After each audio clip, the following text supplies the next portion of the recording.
This is a trap some shops they use. I'm a shop owner and I don't feel comfortable doing it. Today, I'm going to talk about 5 main reasons why most auto technicians or mechanics are broke. The first reason is this: it's an eating habit.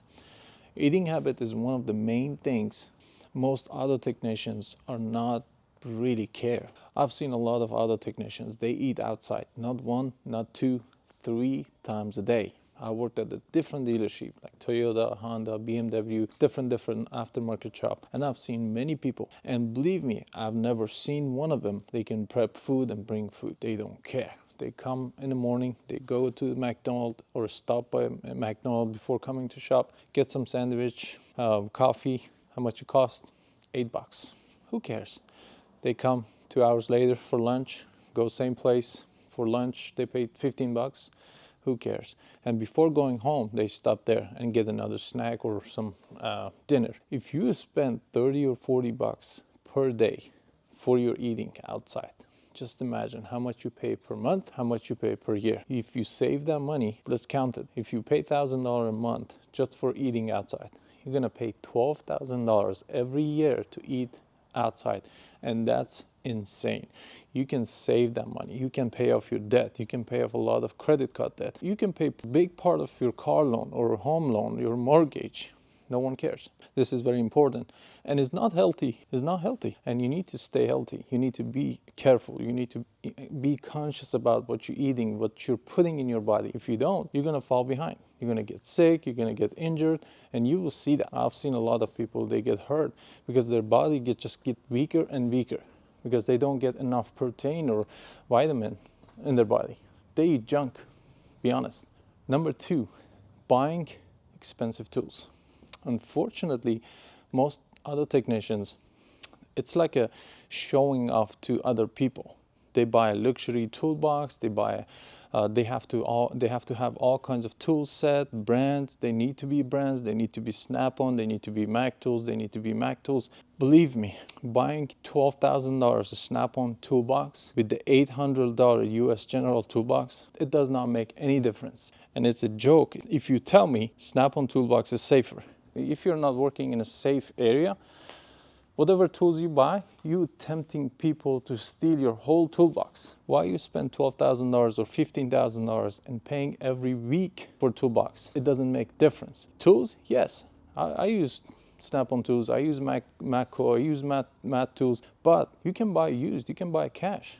Why you pay high interest? Why you think going and buying from those tool truck is essential for you? A few years ago when I started, yeah, maybe, but not right now. Look around. The time that I started, it was just Sears. That's it. The only place you could buy tools, and not everything. You had a tool line in the entire building. Go and get some tools, and they had a credit card that I got. The interest was okay. It was much better than Snap-on, and I was buying tools from there.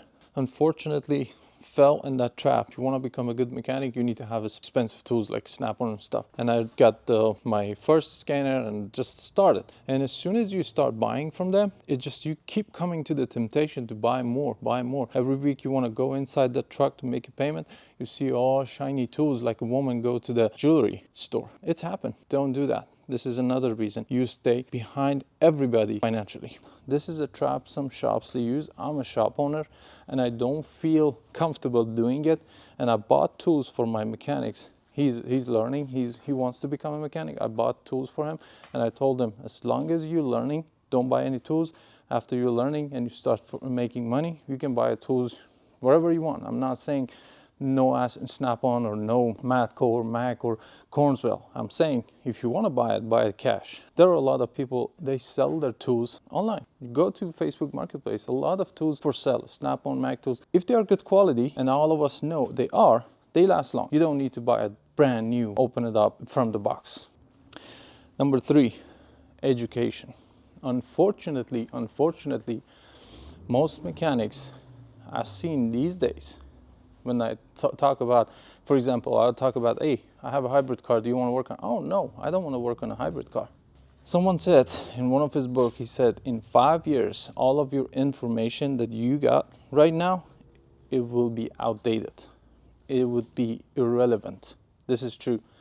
If you want to stay in this market, if you want to keep making money, if you want to grow, if you want to make more money, more than what you make right now, you need to learn. You need to educate yourself. You need to go to courses. You need to risk. You need to learn new things. You need to think ahead.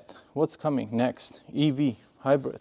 Changing, market is changing. Otherwise your salary just keep going down, because shops and dealers, they paid technicians spending money to buy better tools, the ones spending money to get trained. We are in almost 2025. Hybrid came in 1998.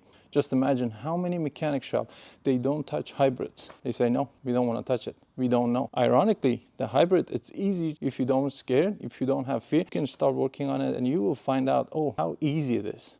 And another thing, market. Why I'm saying market? Because there is a long hours. I used to work at Toyota dealership. I had to start 6 a.m. and I had to leave 6 p.m. But sometimes because we had the customer sitting outside, he wants his car back, and I had to work until 7 and drive another hour to go home.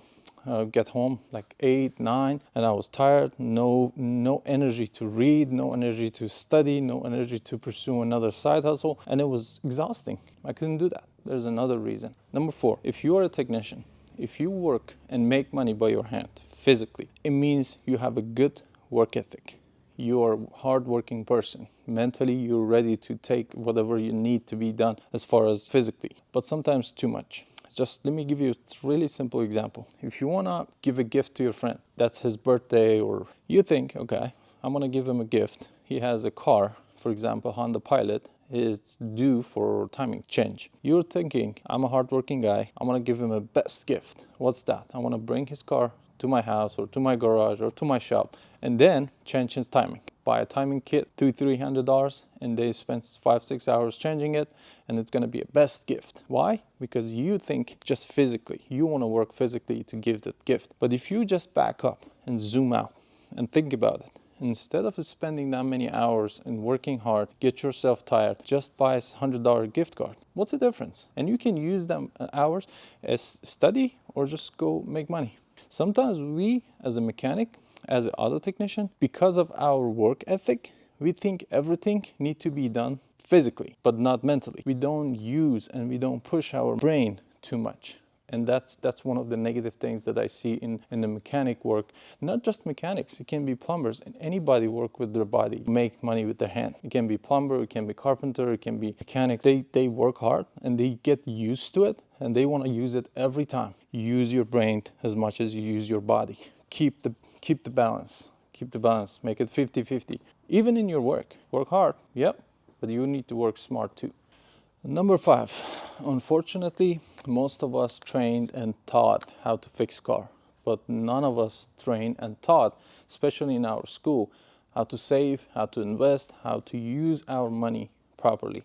We just make money and spend it. Make money and spend it. There is no rules, there is no regulation, there's no training, there's no plan or financial plan in none of these mechanics and other technicians' life that I've met. None of them, they have financial plans. Most of them, they have side hustle. They make more money. For example, if he's working in the auto industry and he has good experience for a long time, he just buy a car, flip car, fix car on the side. What do you do as far as investment? What do you do outside this perimeter? Nothing.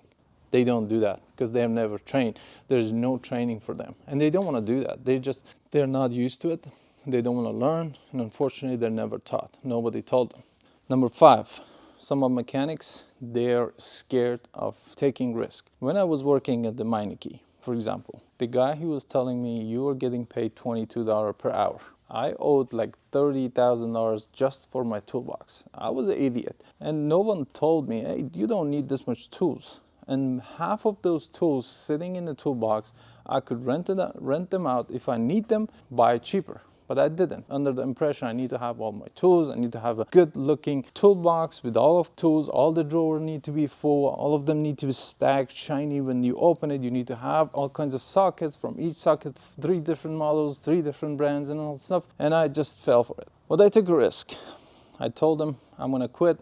I'm going to apply for somewhere else and see how much they pay me. After I quit, I found another place. They were paying me $30 and just keep going. You know, I was taking risk, and I started my own mobile mechanic company. It was risky. I had a family, I had kids, but I did it. It may not work for 1 or 2 years because first I was trying to do everything physically and use my brain to grow and progress in this business, but I didn't know. My English was weak. I didn't have many friends to guide me, but I grow. I just move fast. I didn't stop. I didn't think, oh, I'm way behind and I need to stop. I can't. There's no way I can grow. I can. It took a little bit more, but I did. And this is the things, you need to take risk. If you are not happy working in a company, working at the dealership, that's not end of the world. Don't think that's the only place that you work. This is it. No, there's a lot of places they're looking for good technicians, then they are paying good, especially aftermarket shops, mom and pop shop. Those shops, they pay more than dealers. I worked at dealers. A lot of people, they stuck there. They're not happy, but they stuck there because they fear, they're scared of taking risk. They don't want to lose money. You don't lose anything. You don't make anything. What do you lose? What do you fear of? What do you scare of? Just try it. If you lose, you come back. They are welcoming you always. Their door is open. They're looking for people like you to work for free. Believe me, that's what happens every day. And I hope you learned something from this video. And if you did, hit the thumbs up. Let me know in comment what you think about these 5. And if you have any more, you can write down in a comment and let me know. Thank you guys. See you in the next video. Don't forget, hit the like button.